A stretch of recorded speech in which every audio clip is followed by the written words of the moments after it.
June, July, August, September, steadily going up till we reach our peak in January 2019, as clearly demonstrated by Jay's hand. Can I kick it? Yes, you can. Can I kick it? Yes, you can. Can I kick it? What's up, guys, and welcome to this week's McInnes Marketing Minute with Ben Robinson. I'm Jay McInnes. We are not from the rooftop today. We're in the office today. It's too bright outside. It was too squinty for us. So now we're in this air-conditioned nest downstairs. So welcome. Welcome indeed, guys. Today we are talking about an interesting topic, which is on the minds of a lot of you involved in real estate out there. Something which has divided the real estate community, I want to say. And that's whether prices are going to continue to reduce, whether they're going to increase. Where's it going? Which way is it going? What's the direction? Left, right, forward, back, up, down. What's happening? So essentially our price is going to continue to reduce, is where we'll go from this. So we're touching on both attached homes, so that's condos, townhouses, and also detached homes as well. Traditional house, for those who don't know. That's it. And so there are a couple of other things, but there's one main factor which contributes to pricing reductions, and that is time on market. So there are some side attributes that play a part in this that we'll brush on later, but predominantly if your property is listed, all things equal, and it's not selling, you're going to reduce that price in order to entice somebody to come in and actually buy the property, or you're just going to pull it.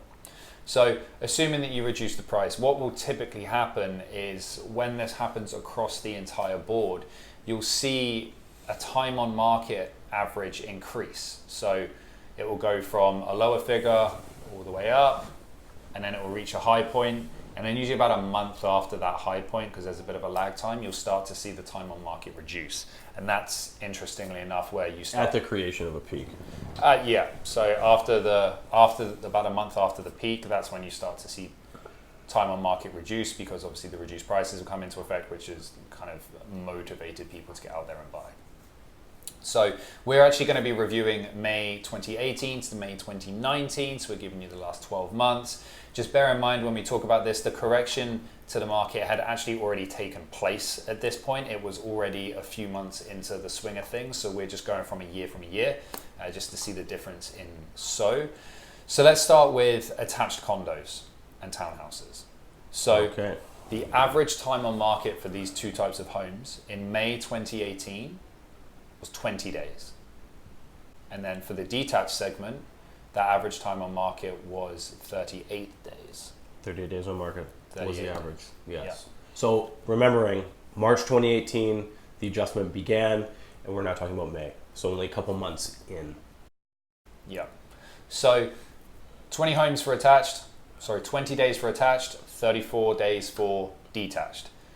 That started to increase June, July, August, September, steadily going up till we reach our peak in January 2019, as clearly demonstrated by Jay's hand, in case you could not follow. And what were the numbers in January? January 2019, we actually went up to our peak point. So attached homes had an average time on market of 50 days, and detached homes have an average time on market for 64 days. So keep in mind, you have your price point, which is here, the benchmark price, and then your time on market is here. Obviously the pricing remains the same, but it's not selling. So the pricing's the same, but the average time on market starts to increase. So then you cut the price, and then it slowly starts to decrease. So what we should see is over the year, from May 2018 to now, we should see a decrease in price because it happens on a staggered amount. So benchmark pricing is here, average time on market gets to a peak point here, the benchmark pricing reduces, and then slightly after that, about a month, we should see the average time on market reduce. Good hand charts. Yeah, so I'm gesturizing, as somebody was so kindly able to point out. I really hope so, if not, I'm so sorry. Anyway, so that should be the trend that we see. So we've gone from 20 days to 50 days for attached homes, 38 days to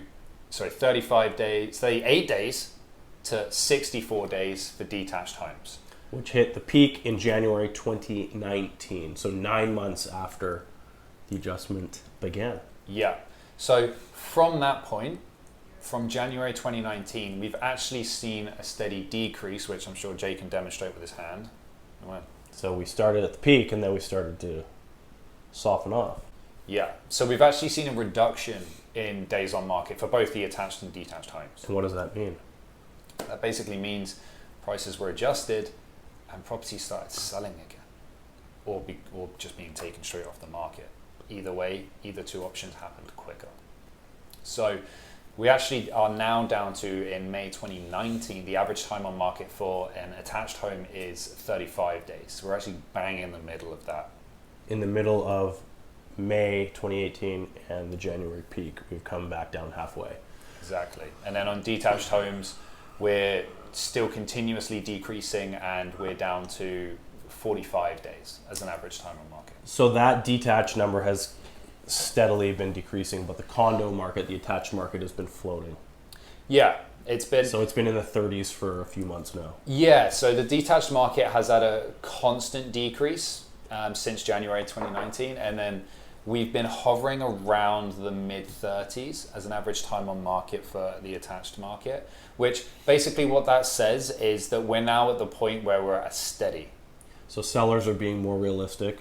Buyers are still absorbing properties when they see that it's at market value, essentially. Yeah, and don't forget, these figures are average time on market. So this doesn't include like all of the people who are out there trying to get $800,000 for their $600,000 condo.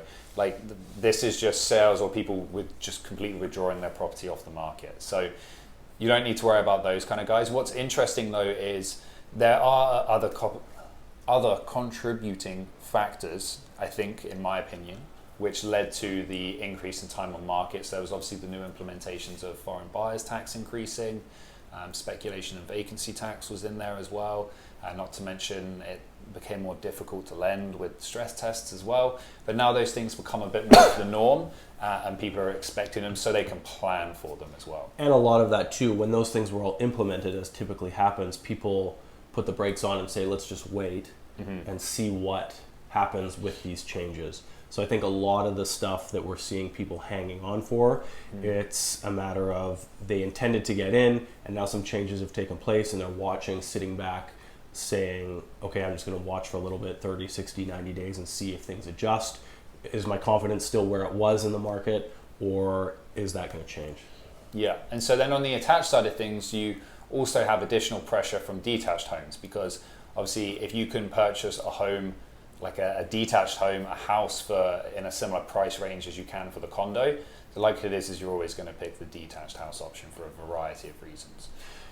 Yeah, so we've seen that come down, and as that blends in with the average condo price, not the average, obviously, unit, but as that starts to blend and people have that option, definitely that changes the condo market side of things when you can actually get over to the detached, which is obviously the goal of a lot of people. Yeah, so interestingly enough, the attached market has stayed relatively buoyant in that mid-30s average time on market, which would indicate, based on every other trend that we've seen for pricing reductions, that it's actually going to remain about the same. So there'll be like a slight tweak here and there, but there's going to be nothing to shout home about.